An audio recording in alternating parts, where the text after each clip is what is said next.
Good evening, everyone, and welcome to the Standing Committee meeting of the Durham District School Board, Monday, May the 2nd, 2022. Before we begin, I'd like to just make an announcement. This week is Ontario Education Week, and the theme for this year is Moving Forward. It is a time to celebrate and acknowledge parents, caregivers, families, staff, trustees, volunteers, education partners, and communities for all they do in supporting students' achievement, their goals, and their dreams. Hope in Challenging Times is the theme for Children's Mental Health Week, also being separated this week. The theme is fitting as we continue to navigate challenging times. To celebrate and acknowledge Children's Mental Health Week, the DDSB is promoting mental health awareness through a variety of activities, which include daily themes and classroom activities, as well as pre-recorded and live-streamed presentations from well-known mental health advocates. We want to thank Student Senate, our mental health support teams, the Parent Involvement Committee, and educators at the school level who organize these activities. These activities bring attention to the ongoing commitments throughout the DDSB to belonging, well-being, and mental health. I'd like to call this meeting to order, and I'll begin with the land acknowledgement. The Durham District School Board acknowledges that many Indigenous nations have long-standing relationships, both historic and modern, with the territories upon which our school board and schools are located. Today, this area is home to many Indigenous peoples from across Turtle Island. We acknowledge that the Durham region forms a part of the traditional and treaty territory of the Mississaugas of Scugog Island First Nation, the Mississauga peoples, and the treaty territory of the Chippewas of Georgina Island First Nation. It is on these ancestral and treaty lands that we teach, learn, and live. Are there any declarations of interest? Seeing none. Are there any changes to the agenda? Seeing none, the agenda is approved as distributed. I see we have no community presentations this evening, but I'll begin then with item 6 on your agenda, the DDSB presentations, and I'll look to Superintendent Jack Negro to present the Great Beginnings Program, Introduction to Kindergarten Program Update. Superintendent. Chair, I'm pleased to present this report and presentation on behalf of Superintendent Hamid this evening. A successful start to education is critical for an educational journey where students can thrive. Today, the Early Years team has the pleasure of sharing with you the Great Beginnings start at the DDSB Introduction to Kindergarten Initiative. The report can be found on page 1 of your package. This initiative has been built through consultation with educators and administrators and prioritizes the need to ensure our student and local community needs are met. Please join me in welcoming virtually Amanda Gleed, Stacy Lapine, Maya Wilcox, Cecilia Malcolm, and Stefania Jakovlevsky to present. Over to you, team.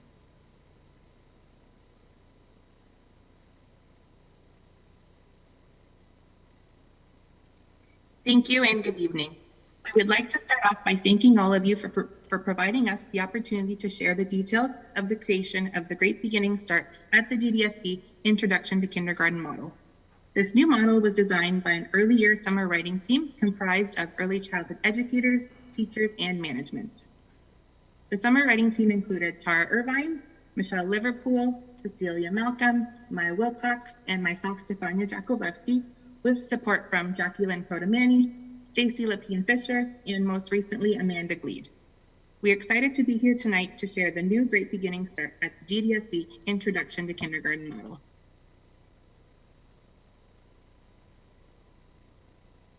Many of you may be familiar with Welcome to Kindergarten as the traditional model for welcoming our new kindergarten families into DDSB. The program was purchased through the Learning Partnership, and it ran successfully throughout our board for many years as a one-size-fits-all model for all schools.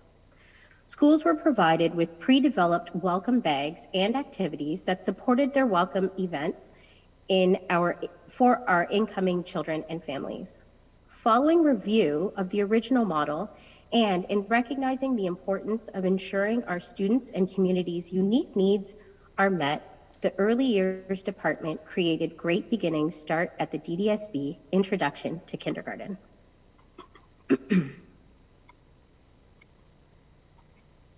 This new model invites educators to focus on the specific needs of their school community, recognizing that no two communities are the same.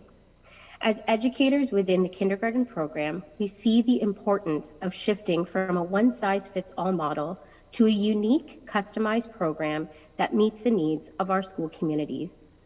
This is why the new Great Beginnings Start at DDSB Introduction to Kindergarten model was developed. With the information gathered from the EDI data, we are able to understand that there are differing needs in each community. The photo shared on the previous slide was an example of the previous Welcome to Kindergarten learning bags that all incoming Year 1 or JK students would receive. This one-size-fits-all model no longer reflects the diverse communities we serve. As you have already read in the board report, the effects of the pandemic have impacted both families and communities differently. And as such, the DDSB has designed this new model to be a responsive, differentiated model for children and families transitioning into kindergarten and the school community. The new model will emphasize the importance of both designing a program that meets the specific needs of each individual community, while also promoting the importance of collaboration between kindergarten educators, early years partners, and community partners. Within this new model, no one school will have a program or child development bag that will look the same. As you would have reviewed in Appendix A, the Bag List Ideas document offers educators with a few suggested items for the Great Beginnings bag. It is the hope that by using this list and accompanied by the school-specific EDI data, school teams will create a curated and personalized bag that will support their incoming families as they focus on their child's development throughout the summer months.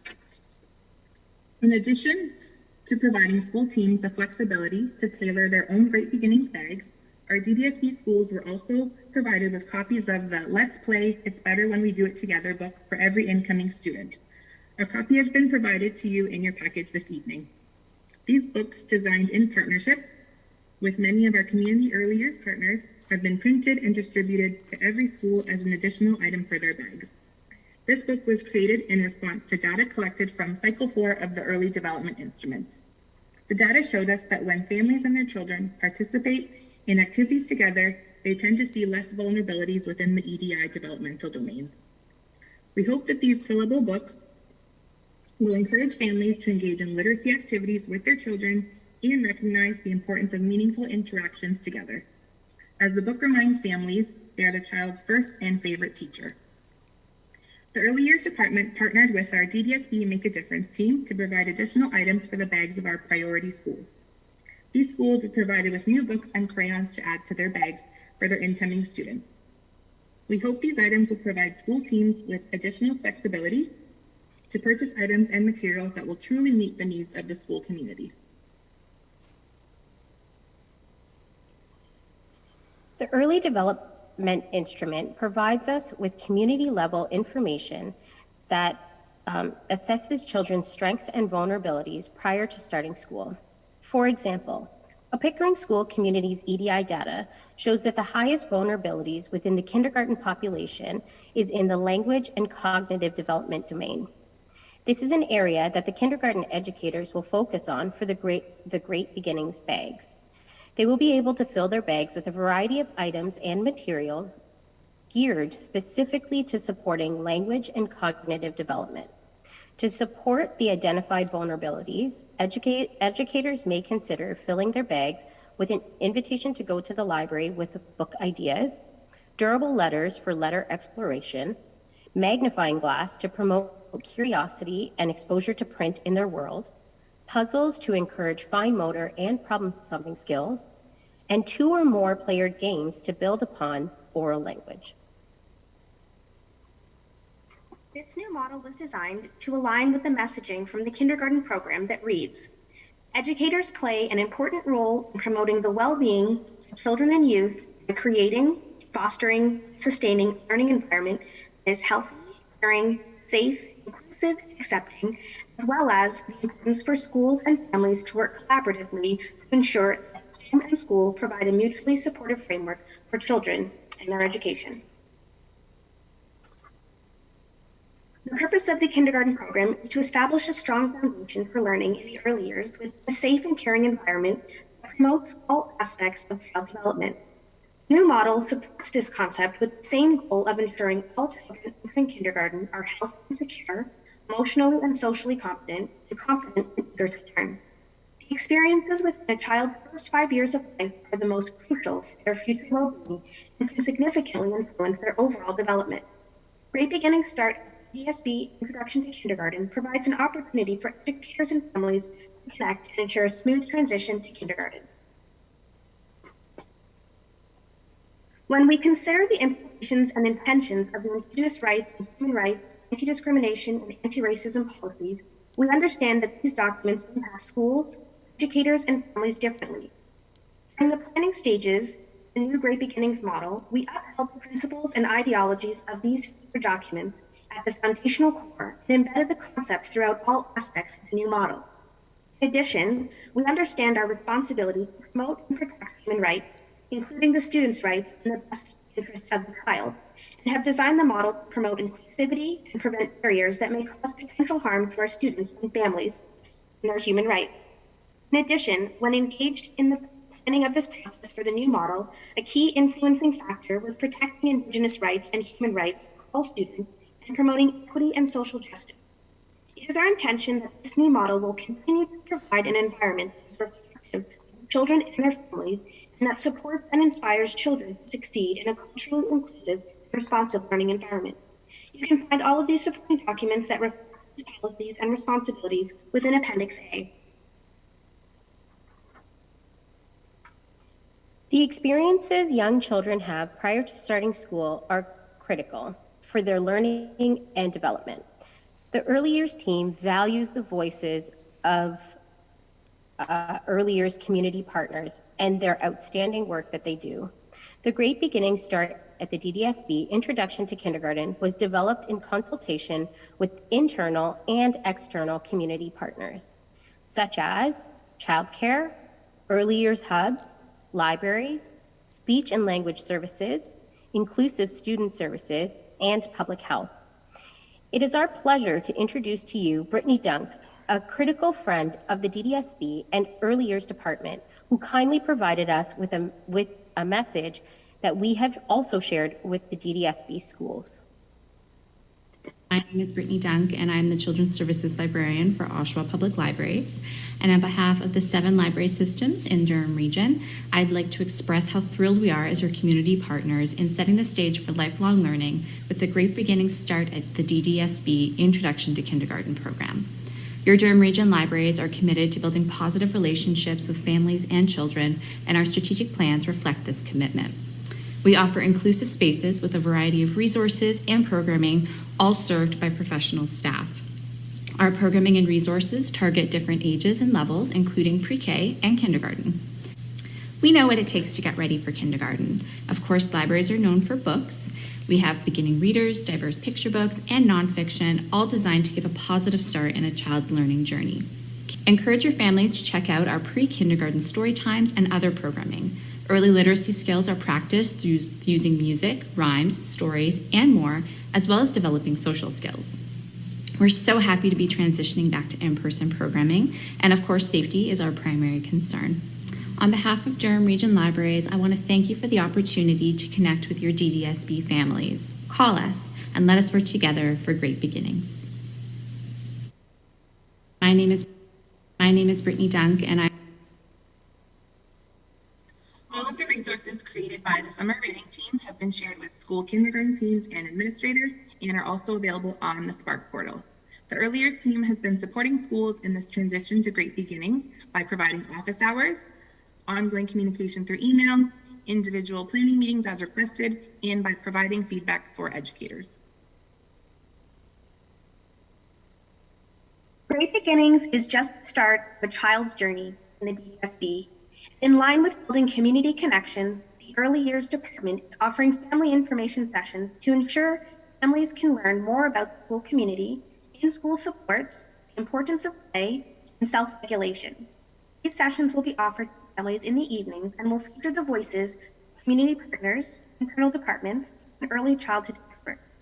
We are excited to share this information with our new DDSB families. Thank you all for allowing us to join your meeting and share with you our commitment for welcoming our youngest learners and their families.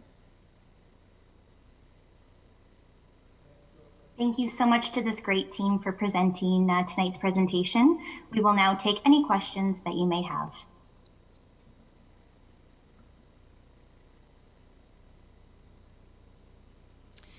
Thank you very much. Are there any questions or comments with relations to this, relating to this presentation?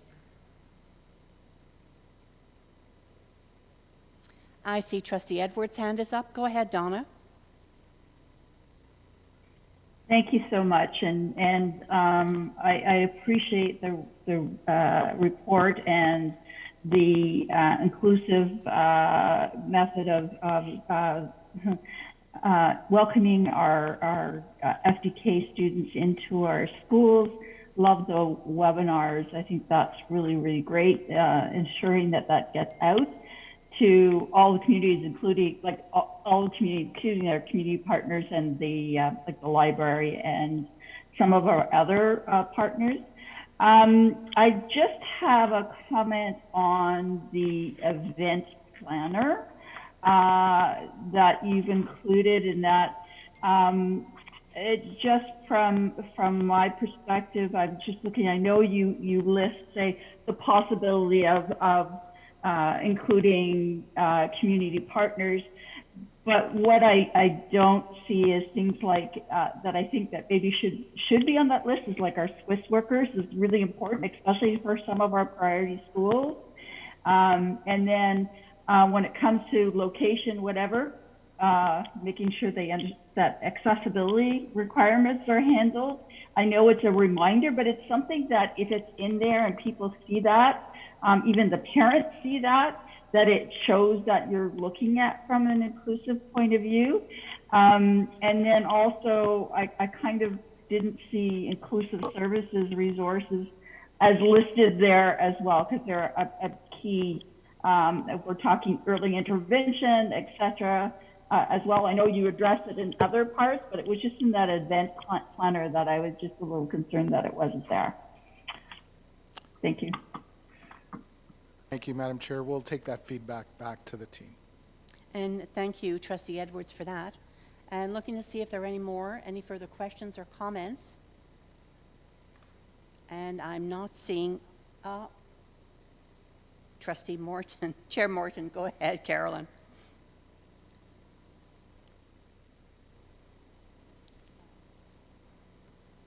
Perfect. Thank you, Chair Thatcher. I'm looking at the message to families, and I greatly appreciate this key message. And it reads, reading with your child every day is an important part of his and her development, as well as talking, singing, and playing with him or her. I think that is key, and I think that we need to spread that message to all of our families. So important. I'm also looking at the event planner, and there are two options available, the in-person with the open house, the barbecue, and the virtual. I'm curious to know, what are your expectations about the numbers who are attending virtually, the numbers who are attending in person? I want to ask one of the members of the team to comment on that particular question. Absolutely. Thank you for your question, Trustee Morton. In regards to the actual event, the great thing about Great Beginnings and the way that the program has been modeled is that it is up to the school to determine what event will support their community's needs. So if they have a community where the families may be preferring an in-person session, the school does have the flexibility to plan that opportunity for families to attend. Or if they have families that would prefer to be virtual and they have that feedback from the community, they're able to implement a virtual session. So the platform has been provided where schools can decide what will work best for their particular community. It is not up to the Great Beginnings team to determine what the event will actually look like. We're hoping that the school can tailor whatever the needs are that they've gathered from their registered families to make sure that their needs are heard and that they're doing that to honor their comfort levels at this time. Thank you, Chair Morton. Thank you for the response. I'm not seeing any further questions or comments. So I would just like to say that I, for one person, have always had respect for the patience of kindergarten teachers. So we want our kids definitely to have great beginnings at the DDSB. I'd like to thank Superintendent Nigro and his team for that presentation. Moving on to the director's update, and I'll look to Director Marsh. Thank you, through you, Chair Morton, or sorry, Chair Thatcher. Wanted to begin with a COVID update. Know that there's continued interest in terms of how we're managing absenteeism. Some positive news on that front. We're seeing approximately a decline in absenteeism rates, approximately 5% on the part of staff. Those are most notable on Tuesdays, Wednesdays, and Thursdays. We're more the status quo in terms of absenteeism on Mondays and Fridays still. However, we definitely positive news. The opportunities for occasional teachers and other necessary staff in schools, including ECEs, etc., is very positive within Durham District School Board right now. We're averaging about 93%. But on Mondays and Fridays, it does dip below 90% because there's still higher absenteeism on those days. In terms of student absenteeism, and this is a reminder that all of this absenteeism involves all reasons for being absent, we have seen a decline again in terms of the number of absences. April 11th to 14th was the highest week since January, where we saw an average of 13,500 absences a day.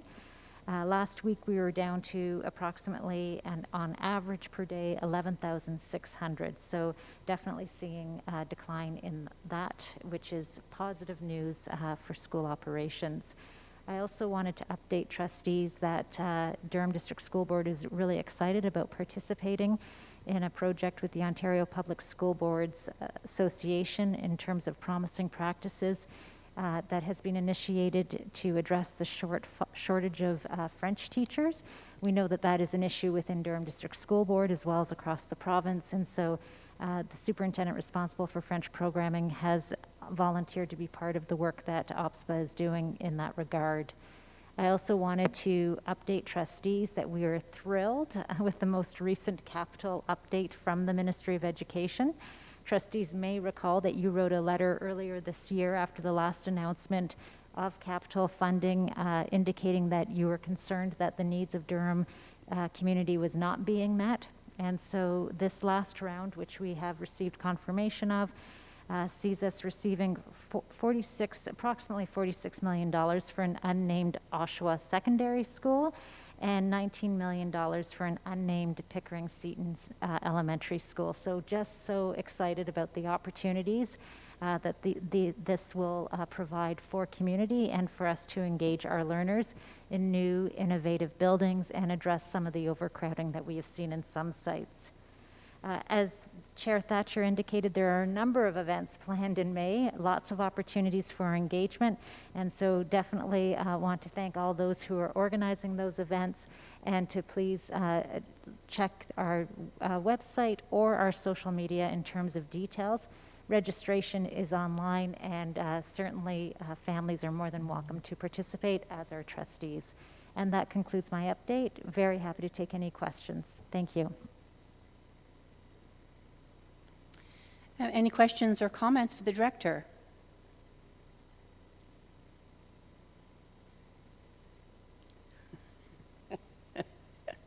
Okay. Thank you. Go ahead, Chair Morton.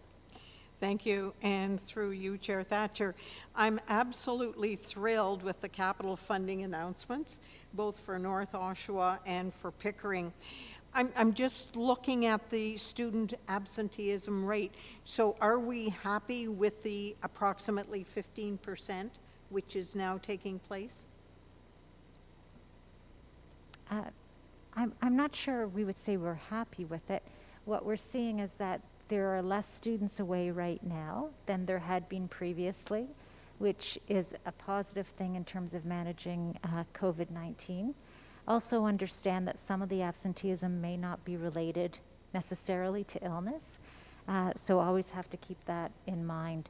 So I think what we're saying is that it's more stable in terms of absenteeism rates, because we know when there are many people away, it becomes more challenging in terms of the smooth operations as well as the learning cycle for students.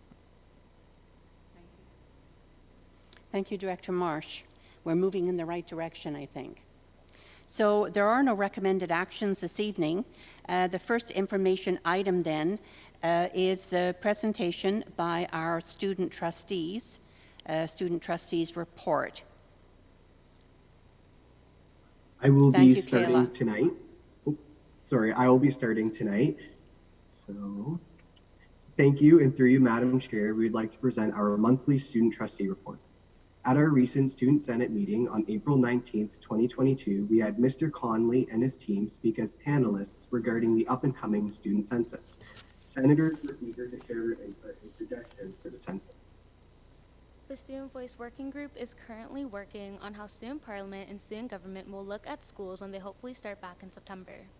In the spirit of that, we have been continuing our work on student voice representatives by stressing the importance of having strong and working student councils by including grade reps and or homeroom reps. Additionally, we are working on ways to improve student knowledge on where they can contribute their voices and ideas within their schools. For example, knowing who their senators are and having Google Forms posted in their classrooms for anonymous contributions. The Student Success Working Group is continuing to work diligently on our mental health resource, the ins and outs of finding hope. As previously mentioned, the intention of this document will be to contribute to destigmatizing mental health while helping students to better understand what finding hope actually is and actually looks like.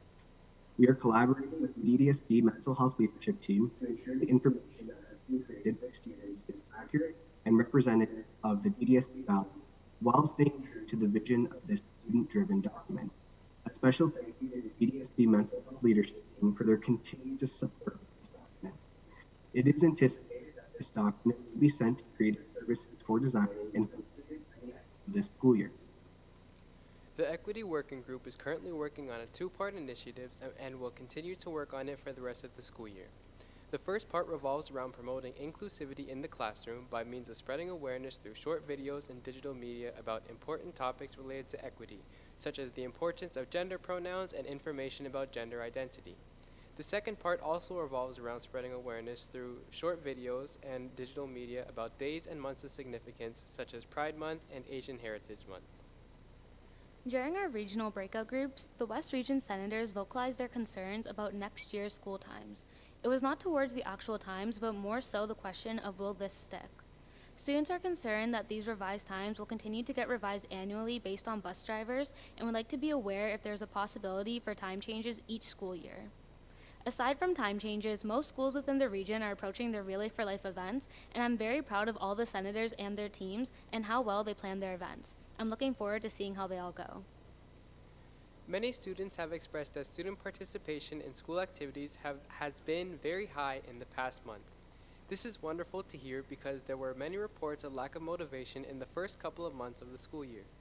Schools have held celebrations for Ramadan and fundraisers to raise money and support the Ukraine.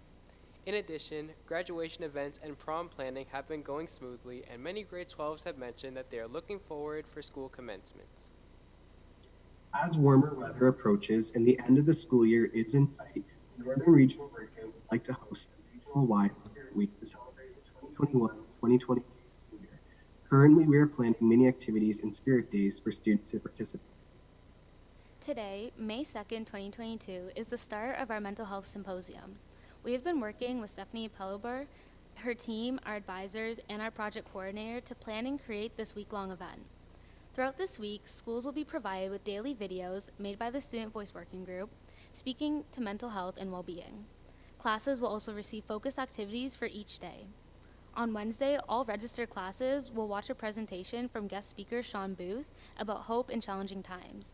We cannot wait to give the board an update on this event and want to thank everyone who has helped make this symposium happen. The Student Senate virtual open house is still in the planning stage. However, we would like to share the current details we have available. This event is tentatively taking place near the end of May and serves as an opportunity for students, parents, guardians, caregivers, teachers, and community members to attend a virtual meeting and learn more about the Student Senate and how to get involved. Attendees are provided with the opportunity to ask any questions. Before the long weekend, we were able to finish with our student trustee elections and are pleased to say that we have 3 new incoming student trustees for the upcoming 2022-2023 school year. Congratulations to Ben Cameron, who will be representing the West Region, Lauren Edwards, who will be representing the North Region, and Gwen Coit, who will be representing the East Region. Our incoming student trustees will be introducing themselves at our upcoming Senate meeting. For any trustees or superintendents who would like to, you are more than welcome to join. This concludes our report. Please enjoy our introduction video to the Mental Health Symposium. Thank you. Hi DDSB students, my name is James Kay, and I am the current student trustee for North Durham. Hi DDSB students, my name is Kayla Malcolm, and I'm the student trustee for West Durham. Hi DDSB students, my name is Demario Knowles, and I am the student trustee for East Durham. In honor of Children's Mental Health Week, the DDSB Student Senate and the DDSB leadership teams are collaborating to create a week-long event catered towards students to honor this important week-long celebration. Aside from the many fun-filled activities that have been planned, we have created and provided educational resources for students to access for positive mental health and well-being support. In addition to the resources provided, you can expect to hear from 2 keynote speakers, including Asante Houghton and Sean Booth. We hope you are as excited as we are. Every day this week, your class will be able to watch a new video made by one of our student senators. Each video will relate back to our mental health symposium. You and your teachers will also be provided with focused activities each day that are meant to raise awareness that mental health is health, and that there are many ways that we can support our own mental health. As you know, student life can be very difficult. It is always important to take the time needed and to keep in check with your mental health and well-being. And always remember that you, your voice, your success, and your well-being matter.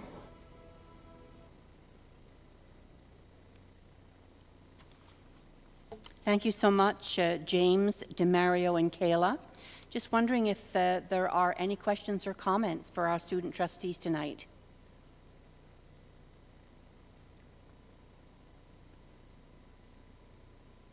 And I'm not seeing any. I'll thank you again.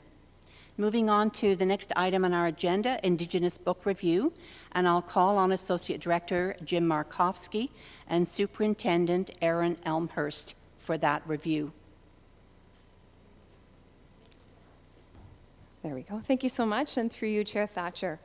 The report can be found on pages 57 to 60 in your package.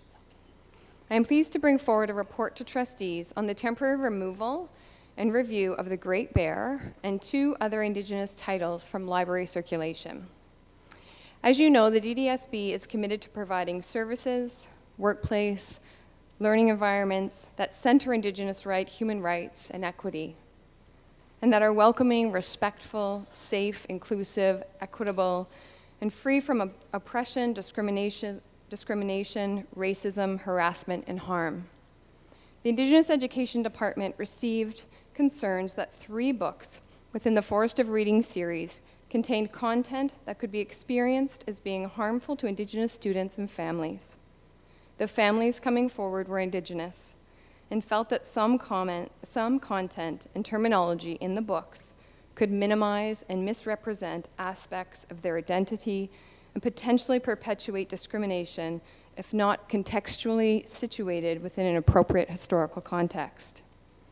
In an effort to be responsive to these concerns, schools were asked to temporarily remove the titles in question from library circulation and refrain from using them as read-aloud resources until a fulsome review could be completed. The decision to act quickly was part of our broader effort to challenge our practice, given the systemic racism previously experienced by Indigenous students and families in education systems, as well as the ongoing systemic barriers. As shared at the April 6, 2021 board meeting, Indigenous self-identification data indicates that Indigenous students continue to experience disproportionate achievement outcomes and graduation rates. This is not a reflection of our students. It is not a reflection of their gifts, their skills, and their talents, but rather it's a reflection of our system. We are committed to listening, reflecting, and changing our practices to ensure we meet the needs of all Indigenous students and families. Recently, we had the privilege to engage in conversations with local Indigenous community members to seek advice as we moved through an accelerated review process. Those discussions reinforced the importance of hearing and valuing the concerns raised by families, while also ensuring students have access to books by Indigenous authors, particularly Indigenous students, based on providing choice. Our local treaty partners, the Mississaugas of Scugog Island, made the recommendation that we accelerate the consultation process and provide access to the books while the consultation is underway. In response to their feedback and that of our Indigenous community members, the books were returned to circulation. We value the voices of all community members and are appreciative of the families who trusted us enough to come forward and share their concerns in protection of their children. We also recognize that the removal of the Great Bear from library circulation inadvertently caused disharmony in community. And for that, we are deeply sorry. We remain committed to building community through meaningful consultation and relationship building. As we continue a fulsome consultation process focused on how to best manage different responses to literature and ensure we serve the needs of Indigenous families in the DDSB, we will engage with the original rights holders, Indigenous students and families, Indigenous staff, the Indigenous Education Advisory Circle, and the Kina Now Indigenous Education Network. We appreciate that this consultation process, or we anticipate this consultation process, will be completed by the end of the academic school year. This consultation, we appreciate, we are going to have the opportunity to discuss these issues more, both with the author and among members of local Indigenous communities. We know this is complex work, and we remain committed to understanding how to best honor the work of Indigenous authors, as well as refining our understanding of how to align our resources and practices with our commitment to Indigenous and human rights. For your reference, the report includes a copy of the April 27th, 2022 press release, a statement on the return of books to library circulation. Thank you. Thank you, Superintendent Elmhurst. Just see if there are any questions or comments from trustees.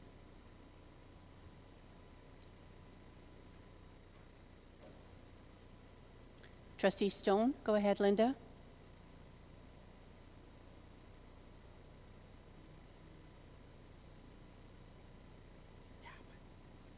No, shift. No, it's okay. I'm all right.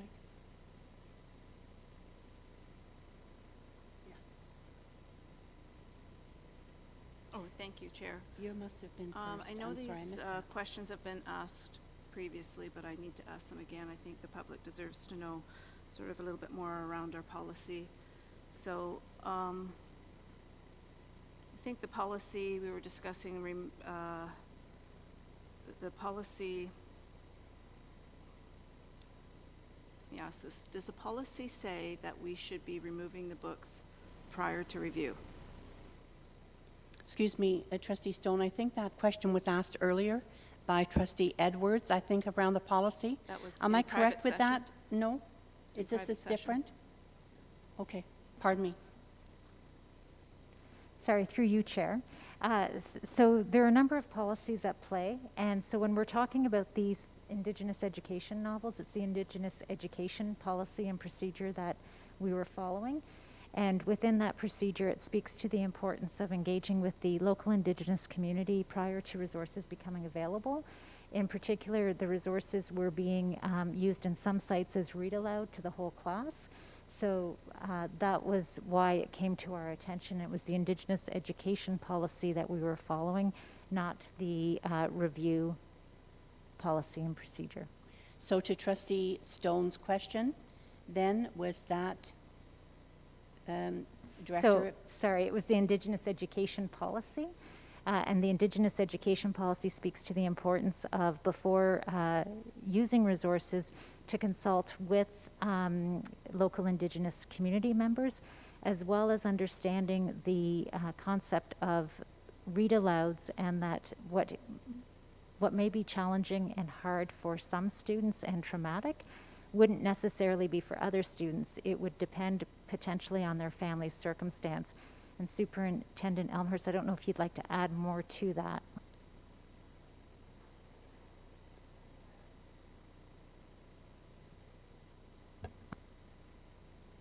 Oh, there we go.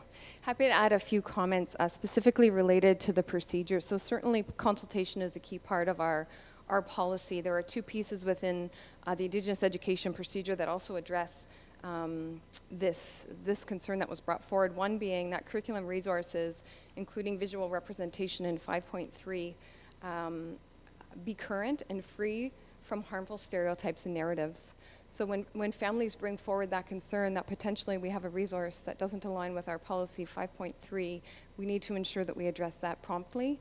And also, as we move down to 5.5, ensure all curriculum resources and items that have been purchased that no longer align with Indigenous education policy or procedure are returned to the Indigenous Education Department. So that signals also that they are, when things don't align, they're no longer in use. So those two key components of the policy would help to guide some of that, as well as the UDL principles that really outline the importance of student voice and choice, which was a key concern from families in terms of, as Director Marsh was stating, that information being read aloud in a read aloud, rather than allowing potentially for student voice and choice.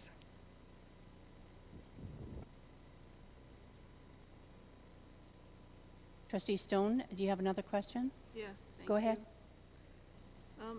So it would just take one complaint, correct, Superintendent Elmhurst? One complaint from a family? I mean, we don't need more than that in order to trigger a review. Go ahead, Sorry, Director. working through you, Chair. So it would depend on the circumstance. If it was a known resource that we had was on the curated list, then it would be a different response. I think what happened here was we had an introduction of new resources that we needed to, there were complaints that came forward based on occurrences of what had happened at some sites. So we responded by first wanting to, because they had not been part of the curated list from the Indigenous Education Department, the first step was to determine what was the content of it, and then to seek local Indigenous input in terms of their position on these resources, which Superintendent Elmhurst has done, and I think it's been very conclusive in terms of their sense of the importance of the plurality of Indigenous voices within the district and wanting to support their access to authors. So in terms of library circulation, it's not a question. I think in terms of all classroom read-alouds, we do want to make sure that any novel that we choose to be reading aloud is one that will understand and would not necessarily be traumatic for some students based on their family's experiences. And that requires significant knowledge in terms of who our students are, and ensuring that there's flexible opportunities for students to pursue opportunities to learn that are culturally reflective and relevant for their circumstances. Thank you, Director. Thank you, Trustee Stone. No, sorry, I do have another one. I Okay. have one more question. Go ahead. Thanks. So I wonder if you could go a little bit further into detail by what you mean by, I think the quote is, potentially perpetuate discrimination if not contextually situated within an appropriate historical context. Perfect, and through you, Chair. Yes, I'm really cautious to, we want to be careful to share specific examples, as when we utter specific examples, we can perpetuate that same harm, and also intending not to create further debate on what is harmful and what isn't. And so when a family brings forward a concern around a term that needs to be historically unpacked in terms of how it was previously used, some educators really have the context to be able to do that, where others may not. And so some may not see specific terms as harmful, but they may land as harmful for Indigenous families if that historical context is not unpacked in classrooms to truly understand the origin of the word and where it has come from to land us in this place now. So sometimes there are references to terms that, when unpacked historically, we can better understand why we're using them in texts. But not all educators really have the experience to do that, and the harm still lands on students when those words are uttered. And again, we're speaking of that uttering out loud of words, and some of those words were ones that were brought forward for concern.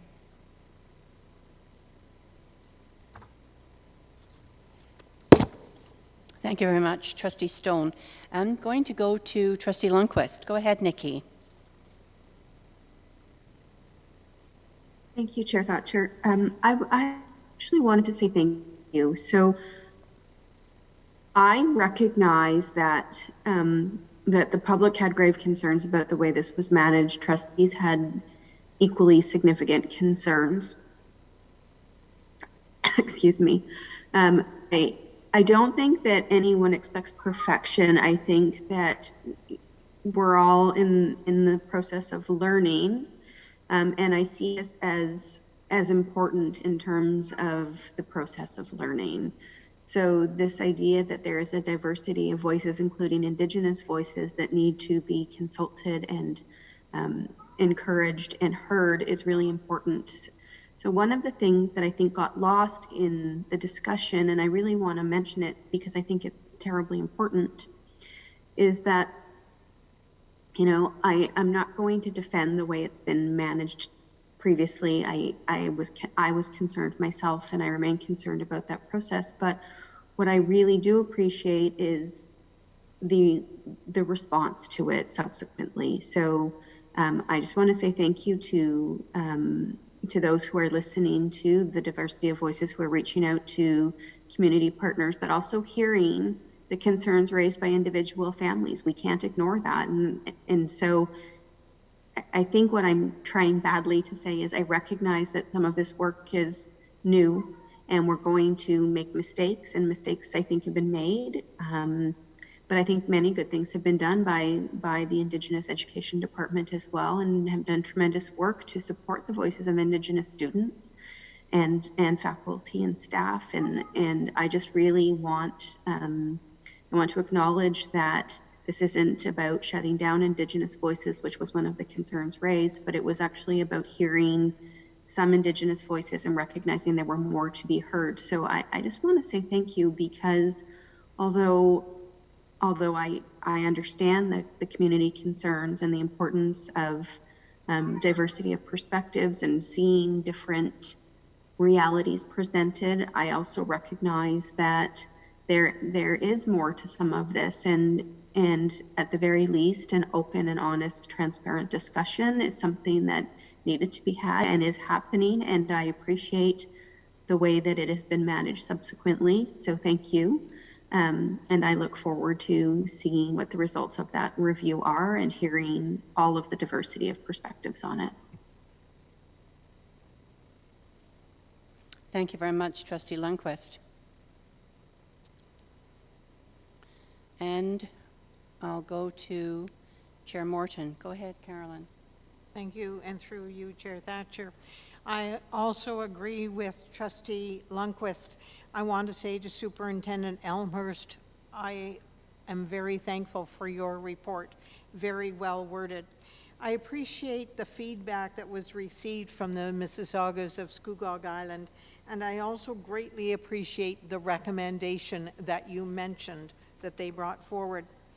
On the last page of the report, you've provided the many options that are there for participation, for in-person small group conversations, to virtual group conversations, to gatherings on the land, to so many opportunities to provide input.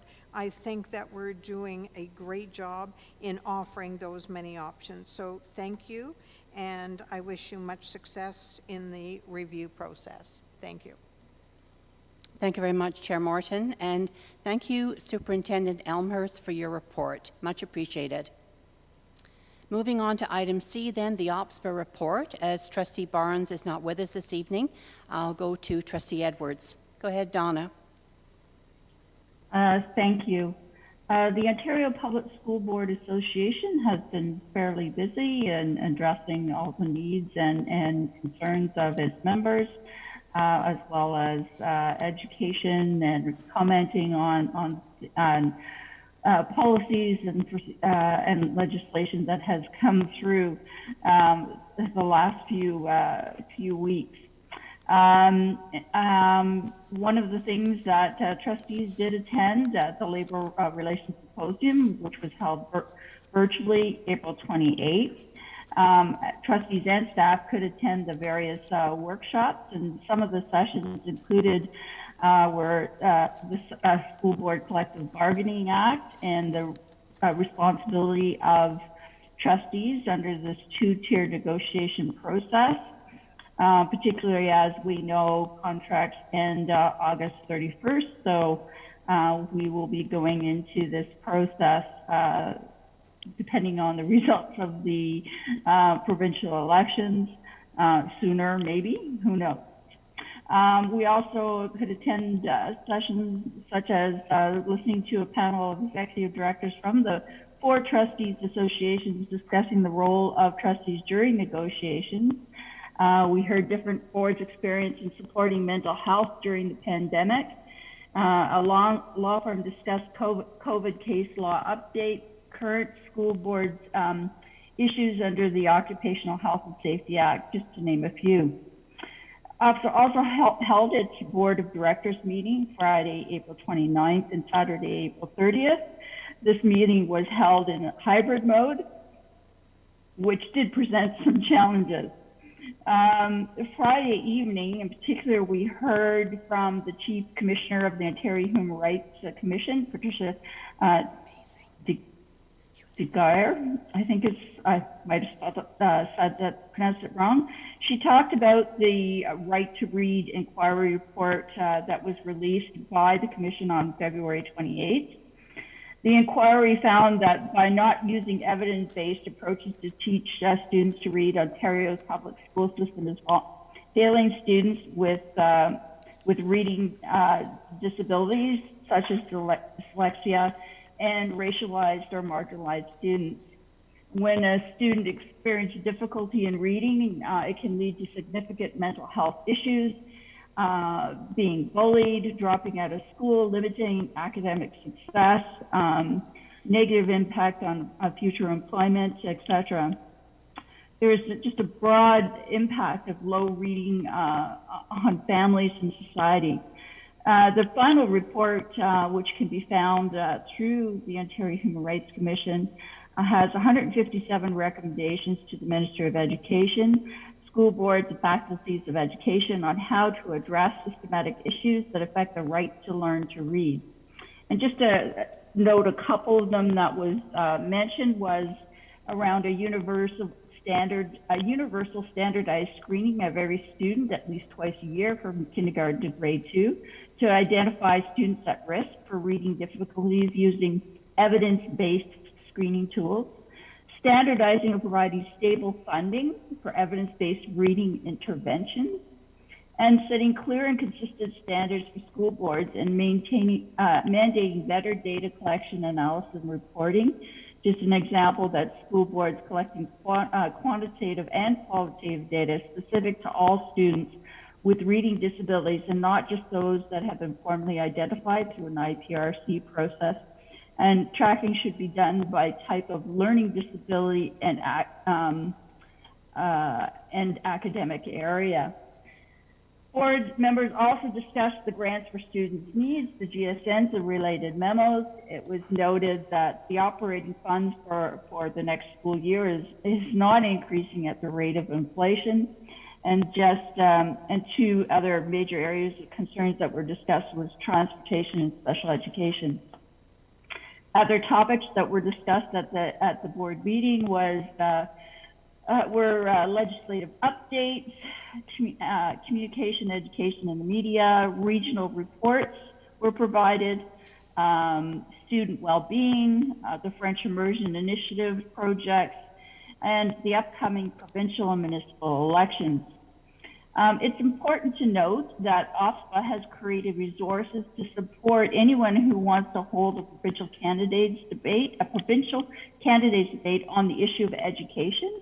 May 18th has been designated as Education Day, and hopes that group across the province will hold provincial education debates with the potential candidates on that day or sometime during that week. And all the resources to hold the debate can be found on the OPSBA website. Upcoming meetings include the Joint Policy and Programming on May 6th, and of course the OPSBA AGM and Board of Directors meeting in June 9th to 11th in Ottawa. And that's my report.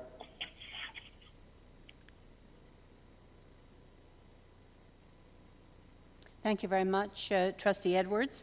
I'd just like to add that Trustee Stone and myself were both very impressed as well with the presentation of Patricia Deguar and her presentation around the right to read. Certainly sparked my interest in wanting to learn more about that program and get hold of some data from our own area. So just go over to Trustee Stone. Go ahead, Linda. Thank you, Chair. Trustee Edwards, did you say that the right to read document is available for anyone who might want to read it? It's an important document, and just wondered if it was accessible to anybody. Yes, it is. You can find the executive summary as well as the report through the Ontario Human Rights Commission website. Okay, that's great. So moving on then on our agenda to committee reports. Trustee Barnes is not with us this evening, so I'll just mention that the report of the Equity and Diversity Ad Hoc Steering Committee can be found on page 61. And it's certainly a worthwhile report to read with all of those impressive agenda highlights there on the page. I'd like to draw your attention then to the correspondence. There's some interesting correspondence attached to the report around EQAO and some of the issues around absenteeism that and staff shortages that we have and still are experiencing to some degree. As there is no further business, I'd like to ask for a motion to adjourn. And thank you, Chair Morton and Trustee Stone. Good night, everyone. Good night, everyone. Good night, all.